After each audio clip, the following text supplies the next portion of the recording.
Welcome back to Revise and Resubmit, the podcast that takes, those really dense academic papers and makes them surprisingly interesting. I'm Pavlov. And I'm Nikita.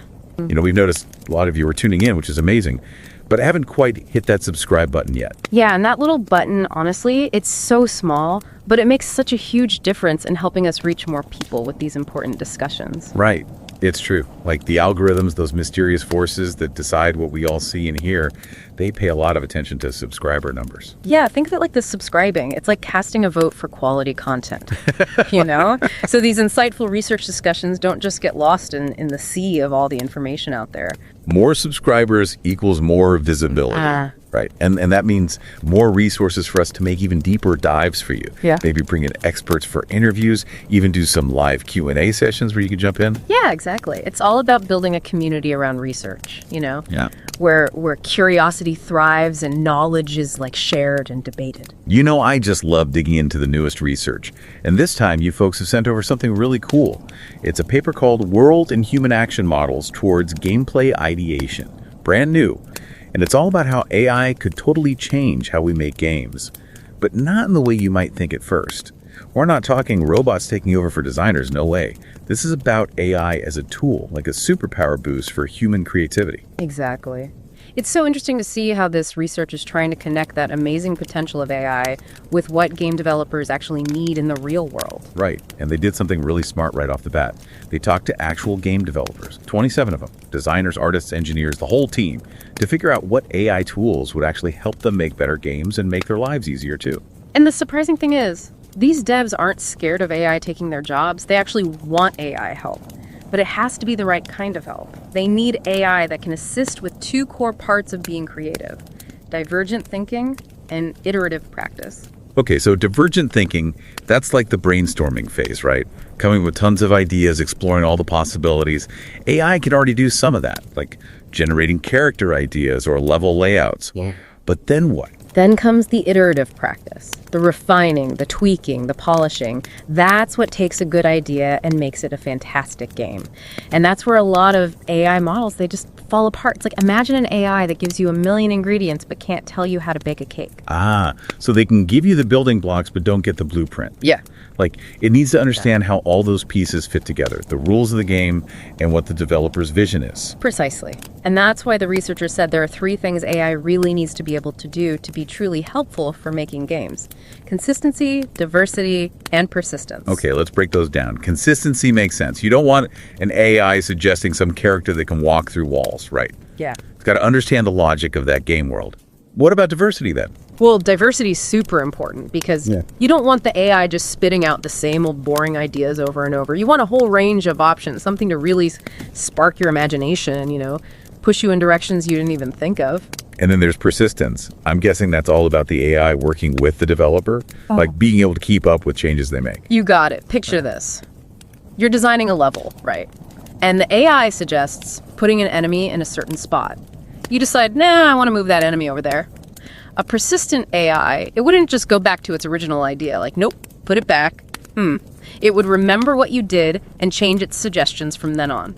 Like a co-creator who's always on the same page, learning alongside you. Wow, that's pretty powerful.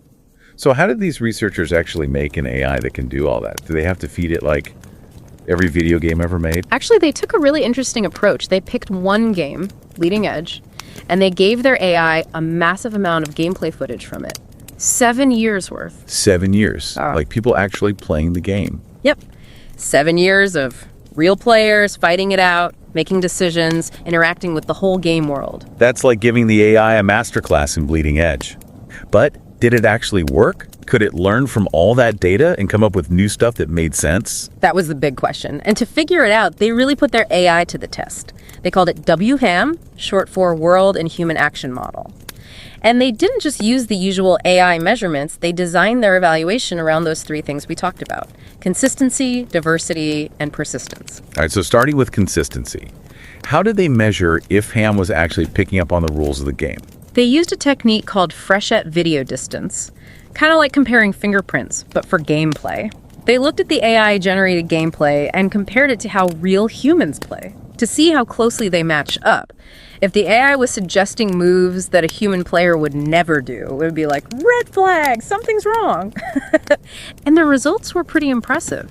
WHAM was consistently creating gameplay that made sense within Bleeding Edge. It was sticking to the rules and mechanics, showing it really was getting a feel for that game world. So it passed the consistency test. That's awesome. But was it just playing it safe? Could it come up with diverse creative strategies too? That's where the diversity evaluation came in. They used something called Wasserstein distance to compare WHAM's actions to those of real players. Think of it like seeing if the AI was just doing the same old moves, or if it was coming up with truly new approaches. Fascinating. So was WHAM a one-trick pony, or could it think outside the box? Well, the results were really encouraging. WHAM showed a real knack for generating diverse gameplay. It was using different strategies and tactics, even different visual looks for the characters. It wasn't just copying what it saw, it was riffing on it, experimenting, exploring all the possibilities. Okay, 2 for 2. Consistency and diversity. But what about the big one? Persistence. How did they test that? And did WHAM live up to the hype? Testing persistence, that was a bit more hands-on. The researchers actually went in and edited the gameplay footage themselves, like adding objects in new places, changing where characters were standing, stuff like that, to see if WHAM would adapt or just go back to its original output. That's smart. So did WHAM roll with the punches, or did it get stuck in its ways? It actually did a pretty good job. When they introduced these changes, WHAM was able to keep those edits in there, especially when they gave it more examples to learn from. It was like it was saying, okay, I see what you're doing, let's build on this together. Now that's the kind of AI partner I'd want. Someone who can keep up, collaborate, change their ideas as mine evolve too. So we've got this amazing AI, checks all the boxes, consistency, diversity, persistence. But how do you actually use it? Does it come with like a giant instruction manual? Well, to make it easier to use, they made a prototype they call the WHAM demonstrator. It lets developers work with the AI visually, which is perfect for game dev because so much of it is visual, right? So no more typing in tons of code just to get the AI to do what you want. Sounds way more intuitive, more like a real partnership. Tell me more about this demonstrator. What kind of stuff can you actually do with it? It's all about supporting those two key creative needs we talked about: divergent thinking and iterative practice. Say you're making a new level, right? You can use the demonstrator to see a bunch of different options HAM comes up with, different layouts, enemy placements, all those environmental details. It's like having an AI brainstorming buddy who can show you their ideas instantly. So you're not stuck with just one suggestion. You can browse through a whole bunch and pick and choose what you like. But what happens when you start making your own changes? Does the AI just give up? That's what's so cool about the demonstrator. When you make changes, the AI remembers them, and it uses them in its suggestions going forward. It's truly collaborative. You can build on the AI's ideas, tweak them to fit your vision. It's like a partner who's always adapting to what you're doing, helping you make things even better. I'm really starting to see the potential here. It's not just AI making content, it's AI being part of the creative process, like a way to boost human ingenuity, push the limits of what games can be. Exactly. It's not about replacing human creativity, but about amplifying it, creating this awesome synergy between us and AI. And that's what's so exciting about this research, It's not just making AI better at tasks, it's tailoring it to how WE created. What really strikes me is that this research really flips the script on how we think about AI. It's not about AI taking over. It's about it empowering us, helping us be more creative, explore new ideas, make games that are more engaging, diverse, you name it. It's about pushing the limits of human imagination. And that's pretty inspiring. It is inspiring, isn't it? And it makes you wonder what other creative fields could be changed by this kind of AI. Like we've talked about level design. But imagine what it could do for storytelling. What if AI could help writers make more complex narratives with branching storylines that actually react to what the player does? Oh, that would be amazing. Games that are less like watching a movie and more like interactive novels, where your choices really matter. Exactly. And it could even help with stuff like world building. Imagine an AI that generates all this detailed lore and history, cultures for your game world, making sure everything is consistent and deep. It could even help you create languages, for different groups or areas in the game. Whoa, that's blowing my mind. It really shows you how this goes way beyond just making games look prettier or be harder. It's about unlocking whole new levels of creativity, pushing what games can even be. Absolutely. But it also brings up some interesting questions about, us, about the role of the human creator. If AI can do all this, what does it even mean to be a game designer or writer in the future? That's a great point.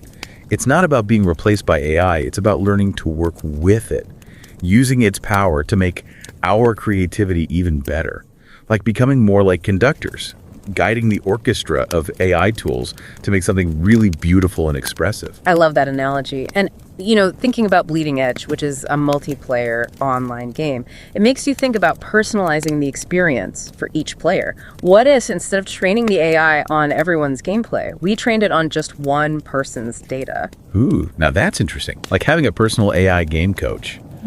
Who knows how you play, what you're good at, what you struggle with, and then changes the game to make it more fun and challenging just for you. It could even help you learn new skills and strategies. Exactly. And it could revolutionize things like difficulty levels and tutorials. Imagine a game that smoothly adjusts to your skill level. So you're always right in that sweet spot. Not too easy, not too hard. No more getting stuck or blowing through stuff that's boring. That sounds amazing. A game that actually grows along with you, always giving you that perfect balance. But it also makes me think about accessibility. Could this kind of personalized AI make games easier for people with disabilities to play? That's such an important point. Imagine an AI that learns how a player with limited mobility controls the game, and then it adjusts the controls or how the game works to make it playable for them. Or an AI that gives real-time audio descriptions for people who can't see well. There are just so many possibilities. This whole conversation has been one big aha moment for me. We started talking about AI as a tool for making games. But it's so much bigger than that. It could change how we play games, how we experience stories, even how we think about being creative. Couldn't agree more. And what's exciting is we're just getting started. This research is like a spark, It's kicked off a whole new wave of ideas and exploration in AI and gaming. Who knows what incredible stuff we'll see in the next few years. That's what makes it so fun to be part of all this, right? Yeah. There's this feeling of wonder and possibility. And to everyone listening, I want to leave you with this thought. Imagine a world where AI isn't just a tool, but a creative partner, where games are more personal, more engaging, more expressive than ever. What kind of games would you make? What stories would you tell? What experiences would you share? Great questions. And who knows, maybe the next big hit game will come from a human and an AI working together. A true partnership that pushes the limits of what we can imagine and creates something truly amazing. That's the perfect way to wrap things up. And don't forget to subscribe to Revise and Resubmit on Spotify and Apple Podcasts for more captivating deep dives like this one.